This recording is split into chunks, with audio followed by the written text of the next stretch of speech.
So this week it's obviously Halloween. So I was trying to just, think of some fun things I could do. Um, and as I was sitting there looking at the way too many jerseys that I own, I was like, this seems like a good idea. And good may not be the word for it, but it's an idea. So obviously I am Gardner Minshew, as you can tell by the Jaguars jersey. I'll put up a picture like right here or here as a comparison for the picture I was going off. I'm going to take off the stupid sunglasses though because it's weird to see the reflection. But yeah, so for Halloween this week, I'm going to post 3 videos. Each one, I'm going to dress up as the person I'm talking about. And hence, I shaved. I got the mustache, the bandana, the middle part hair, the jersey. I have jorts on too. I'll post a picture so you can see that. And so yeah, that's just definitely what I'm doing this week because it seems like it's going to be a lot of fun. So that's what I'm doing. So yeah, obviously Gardner Minshew today. And also the video then will be about the people. So again, it's probably weird because I'm a diehard Colts fan. So that's why I think this video speaks volumes of how I actually feel.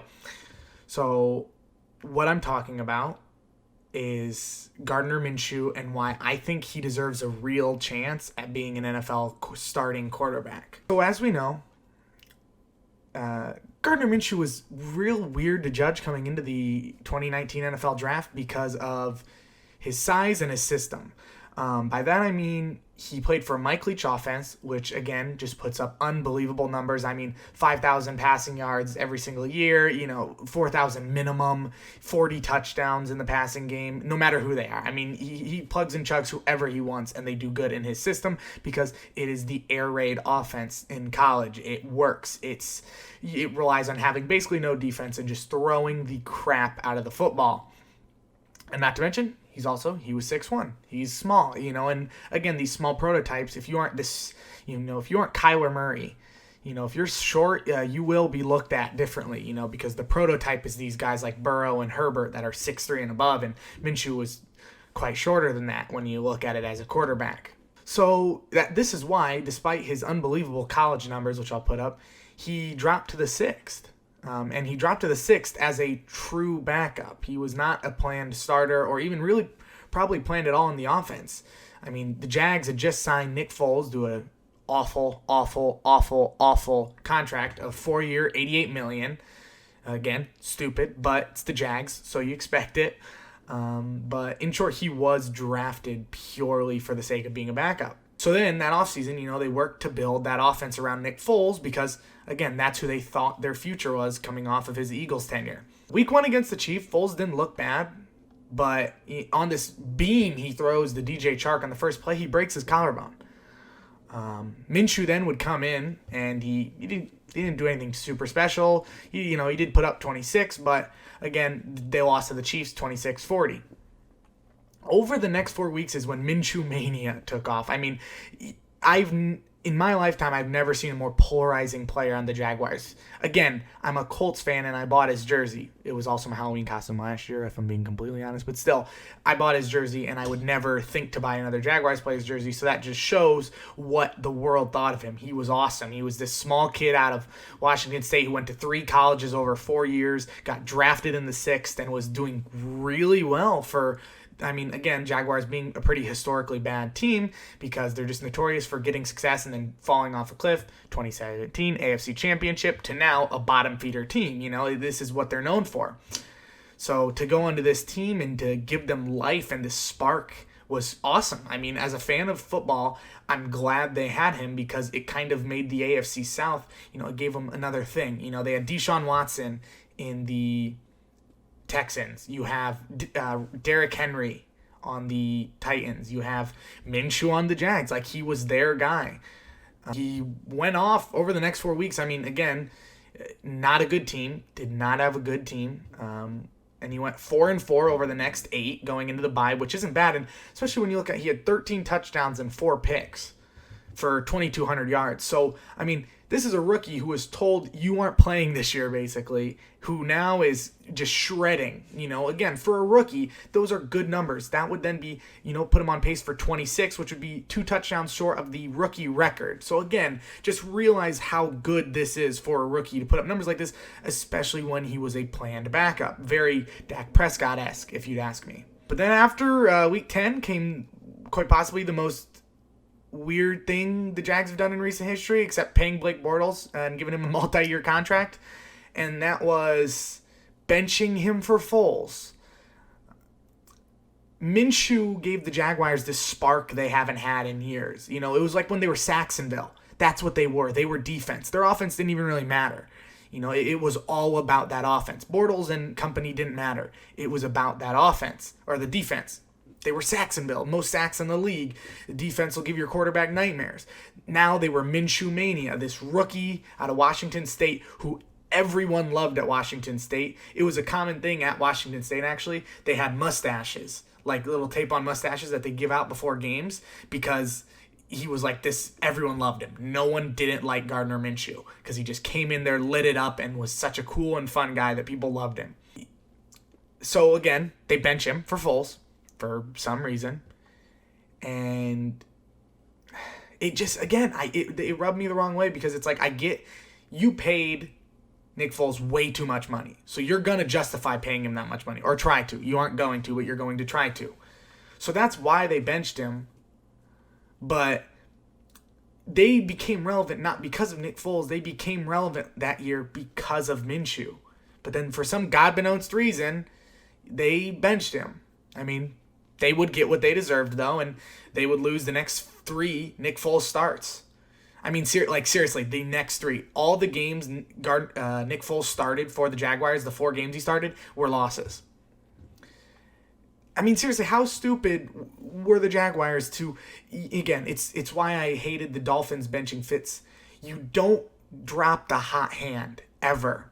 Because the hot hand in the NFL, all it takes is getting hot to win. It's the reason the 9-7 Giants made a run in the Super Bowl. It's not because they were really the best team, but they were the hot team. They came in, they were 7-7. They needed to win 2 to get into the wild card, and they did. And they continued to stay hot. The hot hand in the NFL succeeds because of how little the seasons are. And I really do believe the only reason they benched Minshew was because they paid so much money for him, and they were trying to justify it to themselves. So, midway through the Buccaneers game, Foles sucks. They're like, let's just go to Minshew. They're like, I think they kind of just bit the bullet and were like, this was a failed experiment. The Nick Foles experiment failed because, once again, Nick Foles proved he can only really provide good numbers in very particular circumstance. They would finish out the season all right, 6-10, but with Minshew, they went 6-6. So again, they were on pace to go 500. But instead, they start the guy they paid way too much money for, and yeah, they got punished for it.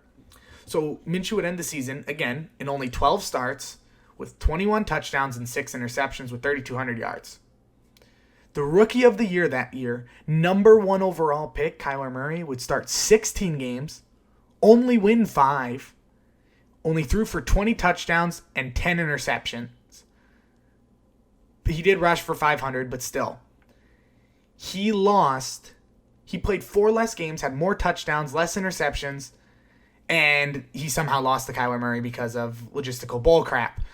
And awards are stupid in general in the NFL. Very rarely should the player who gets it get it. I mean, there are countless videos on YouTube. If you don't believe me, you can look up to see how stupid the award races are most years. And, I mean, 6th rounder. This seems like a storybook the NFL would have loved to jump on. But they didn't. I really don't know why they wouldn't have jumped on it. A kid who was counted out from Washington State gets drafted, kills it. Yet then you go with the conventional, I played at Oklahoma, I was on the national spotlight every week, look at me, I'm Kyler Murray. I really don't get that. It doesn't make much sense to me. He played 4 less games, had another win and better stats. I really don't understand that still. Now comes 2020.